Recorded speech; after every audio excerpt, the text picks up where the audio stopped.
नमस्कार, आपका स्वागत है फटाफट खबरों में। मैं हूं आपके साथ भावना रनौट। आज हम लेकर आए हैं उत्तराखंड के हर छोटे बड़े शहर की सबसे तेज और ताजा खबरें। तो चैनल को सब्सक्राइब कीजिए और वीडियो कहां से देख रहे हैं कमेंट बॉक्स में जरूर बताएं। भाजपा प्रदेश कार्य समिति की बैठक, सीएम ने जताया कार्यकर्ताओं का आभार, निकाय चुनाव के लिए भरा जोश। लोकसभा चुनाव के बाद सोमवार को भाजपा प्रदेश कार्य समिति की पहली बैठक हुई, जिसमें बद्रीनाथ व मंगलौर विधानसभा उपचुनाव की हार और आगामी निकाय चुनाव की रणनीति पर मंथन किया गया। इसके अलावा बैठक में 3 राजनीतिक प्रस्ताव पर भी चर्चा की गई। ग्राफिक एरा यूनिवर्सिटी परिसर में आयोजित भाजपा प्रदेश कार्य समिति की बैठक में सीएम धामी ने कहा कि आप सबकी मेहनत से ही पार्टी सबके बीच लोकप्रिय होती है। आप सबको देखकर मन में खुशी हो रही है और कहा कि हमारे कार्यकर्ताओं को जमीनी स्तर पर कितनी चुनौतियों का सामना करना पड़ता है, लेकिन इसके बावजूद हमारा हर कार्यकर्ता जहां कम है वहां हम है के साथ खड़ा होता है। उत्तराखंड में बारिश बनी आफत, भवाली नैनीताल मोटर मार्ग के 70 मीटर हिस्से में दरार। शहर में मानसूनी वर्षा आफत बनकर बरस रही है। बीते दिनों से हो रही वर्षा के चलते भवाली नैनीताल मोटर मार्ग में भारी धंसाव हुआ है।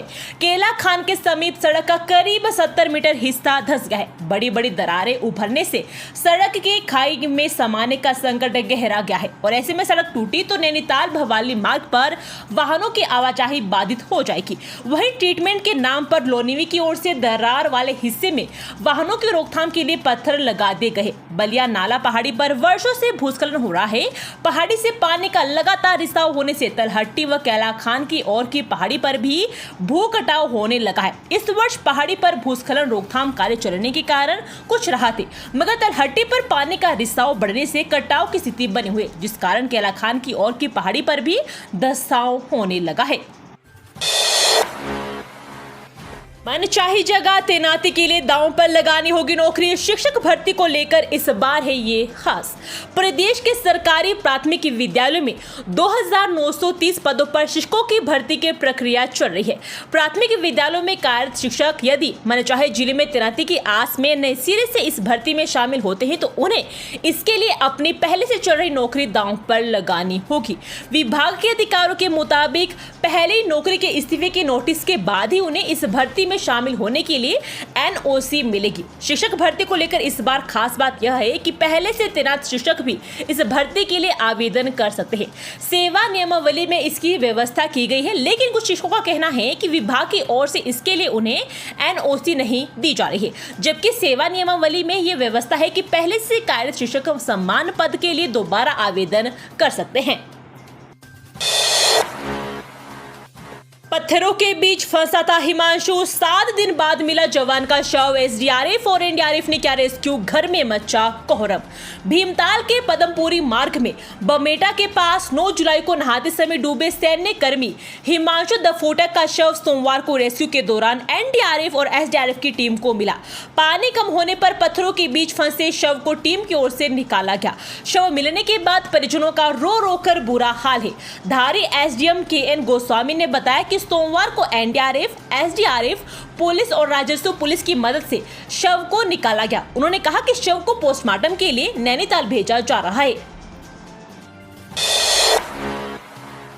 राष्ट्रीय खिलाड़ियों के लिए अच्छी खबर, आवागमन के लिए मिलेगी एसी बस और ट्रेन के एसी कोच की सुविधा। उत्तराखंड के राष्ट्रीय खिलाड़ियों को अब एसी बस या फिर ट्रेन के 3rd एसी कोच में सफर करने की सुविधा मिलेगी। इसे लेकर शासनादेश जारी हो गया है।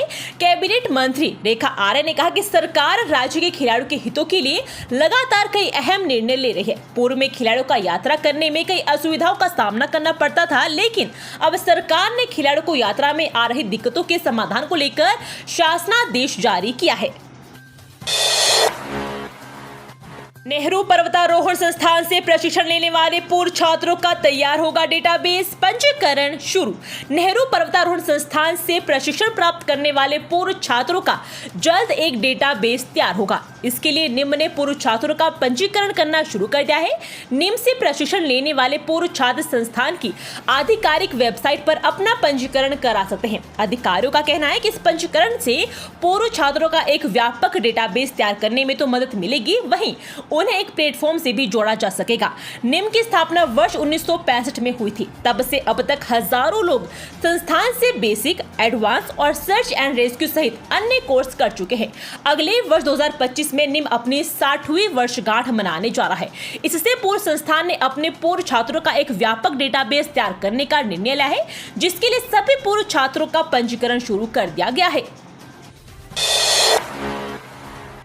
गली से की शुरुआत, अब उत्तराखंड की बेटी ने भारतीय टीम में जगह बनाकर बढ़ाया प्रदेश का मान। साल 2022 के महिला अंडर 19 वनडे टूर्नामेंट में दोहरा शतक लगा कीर्तिमान रचने वाली उत्तराखंड की बेटी राघवी बिष्ट ने एक बार फिर प्रदेश का मान बढ़ाया है। राघवी का चयन भारतीय क्रिकेट महिला टीम के लिए किया गया है। मूल रूप से टिहरी जिले के चंगोरा गांव की रहने वाली राघवी ने भारतीय महिला क्रिकेट टीम के 18 खिलाड़ियों के स्क्वाड में अपनी जगह पक्की की है। वर्तमान में राघवी दून में नाना नानी के साथ रहती है। उन्होंने बताया 7 अगस्त से ऑस्ट्रेलिया टीम के साथ T20 के साथ वनडे मुकाबले खेले जाने हैं। राघवी ने बताया कि बचपन से क्रिकेट खेलने का शौक था और वे लड़कों के साथ गली क्रिकेट खेलती थी। साल 2016 में उन्होंने औपचारिक रूप से क्रिकेट खेलना शुरू किया और कुछ ही सालों में राज्य की टीम में शामिल हो गई। उन्होंने कहा कि किसी भी खिलाड़ी के लिए देश के लिए खेलना सपना होता है।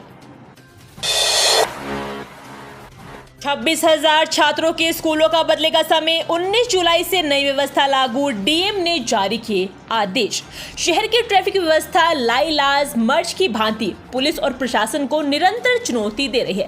संकरित सड़कों और बढ़ते वाहनों के बीच ट्रैफिक जाम की समस्या स्कूलों के खुलने और बंद होने के दौरान विकट हो जाती है। लिहाजा दून पुलिस ने स्कूलों के समय को ध्यान में रखते हुए बड़ी कसरत की है, जिसके तहत 5 प्रमुख क्षेत्रों के 21 स्कूलों के समय में बदलाव को लेकर प्लान तैयार कर स्वीकृति के लिए जिलाधिकारी के पास भेजा गया है। अब जिलाधिकारी सोनिका के स्कूल प्रबंधकों से वार्ता के बाद पुलिस के प्लान पर मुहर लगा दी गई है, जिसमें 21 स्कूलों के खुलने और बंद होने के समय को कक्षाओं के हिसाब से बदला गया है। नई व्यवस्था को 19 जुलाई से लागू किया जाएगा। नई टाइमिंग के दायरे में 26,500 से अधिक छात्र आ रहे हैं। चुनाव की जीत से कांग्रेस को मिली संजीवनी, निकाय चुनाव को लेकर कार्यकर्ताओं में उत्साह। बद्रीनाथ और मंगलोर विधानसभा उपचुनाव में मिली जीत से कांग्रेस को आगामी निकाय चुनाव के लिए संजीवनी मिली है। इस जीत से पार्टी नेताओं व कार्यकर्ताओं का उत्साह बढ़ा है। 2017 से 2022 तक प्रदेश में उपचुनाव में कांग्रेस को हार का सामना करना पड़ा था।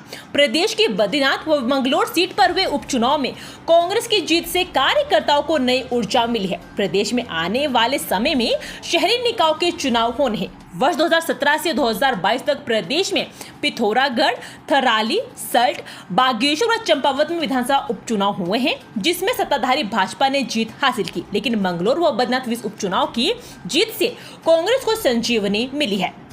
ये थी आज की फटाफट खबरें। हम मिलेंगे अगले बुलेटिन में, तब तक के लिए धन्यवाद और जय हिंद।